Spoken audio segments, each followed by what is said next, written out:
बिस्मिल्लाहिर्रहमानिर्रहीम। शुरू अल्लाह के नाम से जो बड़ा मेहरबान निहायत रहम करने वाला है। अस्सलाम वालेकुम, वेलकम टू माय किचन। बकरा ईद स्पेशल में आज आपके लिए लेकर आई हूँ अफगानी मलाई सीख कबाब ग्रेवी की बहुत ही मज़ेदार सी रेसिपी, जिसे आप अपनी ईद दावत के मेन्यू में शामिल कर सकते हैं। बहुत ही यूनिक सा इसका टेस्ट है, बहुत ही मज़ेदार बनता है, जिसे आप गरम गरम नान, अफगानी रोटी या फिर गार्लिक नान के साथ भी सर्व कर सकते हैं। बहुत ही टेस्टी बनता है, ज़रूर ट्राई कीजिएगा मेरी इस रेसिपी को। तो चलिए फिर फटाफट से इस मज़ेदार और बहुत ही यम्मी से अफगान मलाई सीख कबाब ग्रेवी को बनाना शुरू करते हैं। तो बिस्मिल्लाहिर्रहमानिर्रहीम। सबसे पहले हम यहाँ पर सीख कबाब तैयार करेंगे। उसके लिए मैंने यहाँ पर एक चॉपर ले लिया, एक बड़े साइज़ का प्याज इसके अंदर हम ऐड कर देंगे। इसके अलावा इसके अंदर जाएगी हरी मिर्चें। मैंने यहाँ पर 7 से 8 अदद लिए हैं और उसको काट के ऐड कर दिया। आप अपने टेस्ट के अकॉर्डिंग डाल सकते हैं। साथ ही 1 खाने का चम्मच इसके अंदर मैं ऐड कर रही हूँ लहसुन अदरक का पेस्ट। अब इन तीनों चीज़ों को ना हम थोड़ा-सा ग्राइंड कर लेते हैं। तो यहाँ पर देखिए मैंने प्याज, लहसुन, अदरक और हरी मिर्च को मोटा-मोटा सा ग्राइंड कर लिया है। अब इसके अंदर बाकी की चीज़ें हम ऐड करेंगे। तो सबसे पहले इसके अंदर मैं ऐड करूँगी आधा किलो कीमा। ये बीफ का कीमा है और बारीक कीमा है, तो ये हम इसके अंदर ऐड कर लेते हैं। आप चाहें तो मटन या फिर चिकन के कीमे से भी ये कबाब तैयार कर सकते हैं। तो कीमा ऐड करने के बाद इसके अंदर हस्बे ज़रूरत नमक ऐड करेंगे। मैंने 1 चाय का चम्मच ऐड किया है और साथ ही यहाँ पर 1 चाय का चम्मच मैं ऐड करूँगी ज़ीरा पाउडर, 1 चाय का चम्मच जाएगा इसमें गरम मसाला पाउडर और आधा खाने का चम्मच मैंने कुटी हुई लाल मिर्चें इसके अंदर ऐड की हैं।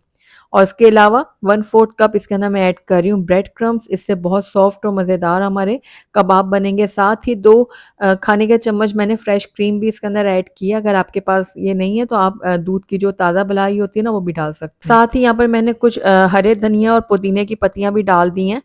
अब सारी चीज़ों को अच्छे से ग्राइंड कर लेंगे, उसके बाद एक बाउल में ट्रांसफ़र कर देंगे। तो यहाँ पर देखिए हमारा बहुत ही नरम मुलायम सा कीमा जो है वो बनकर तैयार हो गया है। तो बस इस टाइम पे आकर इसके अब हम कबाब रेडी करेंगे। तो सबसे पहले मैंने हाथों में ना थोड़ा-सा ऑयल लगा दिया है ताकि जो कीमा है हमारे हाथों से चिपके ना। अब जितने बड़े-छोटे आपने कबाब रेडी करने हैं उस हिसाब से आप इसका कीमे का पोर्शन लें और इस तरह से इसको राउंड शेप में बनाएँ पहले। उसके बाद यहाँ पे मैंने एक स्ट्रॉ ले लिया है। अगर आपके पास सीख नहीं है ना मौजूद तो आप इस तरह स्ट्रॉ में भी इसको बना सकते हैं कबाब को। तो बहुत ही ज़बरदस्त से हमारे कबाब रेडी हो जाते हैं इसके ऊपर भी। और अगर ये भी मौजूद नहीं है तो आपके पास अगर वुडन स्टिक है तो आप उसके ऊपर भी ये जो कबाब है वो रेडी कर सकते हैं। तो यहाँ पर देखिए बहुत ही आसानी के साथ हमारा कबाब जो है वो रेडी हो गया है। बस इस तरह से उतार लेंगे इसको और बाकी के कबाब को भी हम इसी तरह से रेडी करेंगे। तो इसको मैं रख देती हूँ एक ट्रे में और बाकी के कबाब को भी हम रेडी कर लेते हैं। तो यहाँ पर देखिए सारे कबाब मैंने बना के तैयार कर लिए हैं। तो चलिए अब इनको हम फ्राई कर लेते हैं। तो यहाँ पर मैंने एक पैन ले लिया और इसके अंदर हम ऐड करेंगे ऑयल। तकरीबन 1/4 कप मैंने यहाँ पर ऑयल का इस्तेमाल किया। उसके बाद एक-एक करके कबाब हम इसके अंदर इस तरह से सेट करेंगे और दोनों तरफ से गोल्डन और क्रिस्पी होने तक फ्राई कर लेंगे। तो यहाँ पर देखिए इस तरह से उलटते-पलटते मैं इनको फ्राई कर रही हूँ। तो अच्छा गोल्डन कलर आ जाने के बाद मैं इनको निकाल लूँगी एक प्लेट में और इसी तरह से मैं बाकी के कबाब को भी रेडी कर लूँगी। तो सारे कबाब को फ्राई करके मैंने एक तरफ रख दिया। अब दूसरी तरफ मैंने दोबारा से एक ले लिया पैन और इसके अंदर 2 टेबलस्पून डालूँगी मैं ऑयल। ऑयल जैसे ही इसमें थोड़ा-सा गरम होगा इसके अंदर हम प्याज़ ऐड करेंगे। तो एक बड़े साइज़ का प्याज़ लिया था जिसको रफली काट कर मैंने इसके अंदर ऐड कर दिया है। साथ ही इसके अंदर हम ऐड करेंगे हरी मिर्च। तो 3 से 4 अदद मैंने हरी मिर्च लेकर उसको छोटे टुकड़ों में काट के डाल दिया है। और यहाँ पर मैंने 10 से 12 काजू लिए थे वो भी डाल दिए हैं। अब इन तीनों चीज़ों को हम हल्का-सा फ्राई करेंगे। इतना फ्राई करेंगे कि प्याज़ जो है ना वो हल्का-सा कलर अपना चेंज कर ले यानी बिल्कुल लाइट पिंक सा हो जाए। तो यहाँ पर देखिए प्याज़ ने अपना कलर जो है वो चेंज कर लिया है। तो बस अब चूल्हे को हम बंद कर देंगे और इसको अब हम एक ग्राइंडर में डाल के थोड़ा-सा पानी डाल के ना एक फाइन पेस्ट तैयार कर लेंगे इसका। तो यहाँ पर देखिए हमने एक फाइन पेस्ट तैयार कर लिया है। इसको अब हम एक तरफ रख देते हैं। अब चलते हैं हम नेक्स्ट स्टेप की तरफ। तो यहाँ पर मैंने कढ़ाई ले ली है और इसके अंदर मैं ऐड करूँगी हाफ कप ऑयल और साथ ही इसके अंदर 1 टेबलस्पून मैंने बटर भी ऐड कर दिया है। अब बटर को हम थोड़ा-सा मेल्ट कर लेते हैं। जैसे ही बटर मेल्ट होगा तो इसके अंदर हम ऐड करेंगे 2 अदद सब्ज़ इलायचियाँ और साथ ही 2 अदद मैं इसके अंदर लौंग ऐड कर रही हूँ। अब इनको हम हल्का-सा फ्राई करेंगे ताकि इनकी खुशबू थोड़ी-सी आ जाए ऑयल और बटर में। हल्का-सा फ्राई करने के बाद इसके अंदर हम ऐड करेंगे लहसुन अदरक का पेस्ट तकरीबन 1 खाने का चम्मच और लहसुन अदरक को भी हम कुछ देर के लिए भूनेंगे ताकि इनका जो कच्चापन है ना वो ख़त्म हो जाए। तो कुछ देर के लिए लहसुन अदरक को भून लिया था मैंने। अब इसके अंदर हम ऐड करेंगे अपना मसाला जो हमने रेडी करके रखा था यानी कि प्याज़, हरी मिर्च और काजू का। तो ये देखिए सारा पेस्ट जो है हम इसमें शामिल कर देंगे और थोड़ा-सा मैं इसको मिक्स कर लेती हूँ। मिक्स करने के बाद इसमें हम थोड़ा-सा खंगाल भी ऐड करेंगे। तो जिस जग में मैंने ना ये मसाला पीसा था ना, उसमें मैंने आधा कप पानी डाला है और वो खंगाल इसके अंदर ऐड कर दिया है ताकि जो हमारा मसाला है ना वो जले ना। तो कुछ देर के लिए अब हम इसको भून लेते हैं मसाले को। तो लगातार चम्मच चलाते हुए मीडियम आँच में हम इस मसाले को भून लेंगे। कुछ देर भूनने के बाद इसके अंदर हम कुछ सूखे मसाले भी ऐड करेंगे। तो सबसे पहले आधा छोटा चम्मच मैंने डाला है सफ़ेद मिर्चों का पाउडर, आधा छोटा चम्मच जाएगा इसके अंदर काली मिर्चों का पाउडर, 1 चाय का चम्मच मैंने ज़ीरा पाउडर डाला है और 1 चाय का चम्मच मैंने चाट मसाला पाउडर डाला है और आधा चाय का चम्मच इसके अंदर ऐड करेंगे गरम मसाला पाउडर। बस अब यही मसाले हमने इसके अंदर ऐड किए हैं और अब इन मसालों को हम अच्छी तरह से मिक्स करेंगे और कुछ देर के लिए इनको भी हम भून लेंगे। तो 1 मिनट के लिए मैंने मसालों को भून लिया था। अब इसके अंदर मैंने नमक भी ऐड कर दिया हस्बे ज़रूरत। तो नमक ऐड करने के बाद इसको भी मैं थोड़ा-सा मिक्स कर लेती हूँ।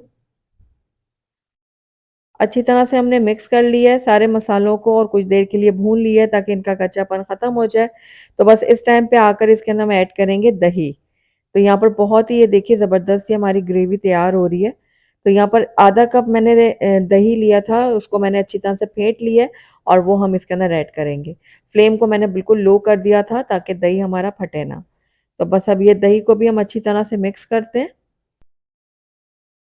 तो दही को अच्छी तरह से मिक्स करने के बाद इसको कवर करेंगे और 2 से 3 मिनट के लिए हम इसको कवर करके पकाएँगे ताकि दही जो है ना वो अच्छी तरह से हमारी पक जाए। तो यहाँ पर देखिए दही और मसाले हमारे बहुत अच्छी तरह से पक गए हैं, ऑयल जो है वो सेपरेट होने लगा है। तो ये हमारा मसाला जो है बिल्कुल रेडी है। तो बस 1-2 चम्मच चला लेते हैं इसके अंदर। तो बस अब इसके अंदर हम ऐड करेंगे कसूरी मेथी। तो यहाँ पर 1 खाने का चम्मच मैंने कसूरी मेथी ली थी और इसको इस तरह हाथों में क्रश करके हम इसके अंदर ऐड करेंगे। इसको भी मिक्स कर लेते हैं। कसूरी मेथी डालने के बाद इसको कुछ देर के लिए मैंने पका लिया था। अब आखिर में इसके अंदर हम ऐड करेंगे क्रीम। तो मैं यहाँ पर टेट्रा पैक क्रीम का इस्तेमाल कर रही हूँ। तकरीबन 1 कप मैंने इसके अंदर ये क्रीम ऐड की है और क्रीम ऐड करने के बाद इसको भी हम मिक्स कर लेते हैं।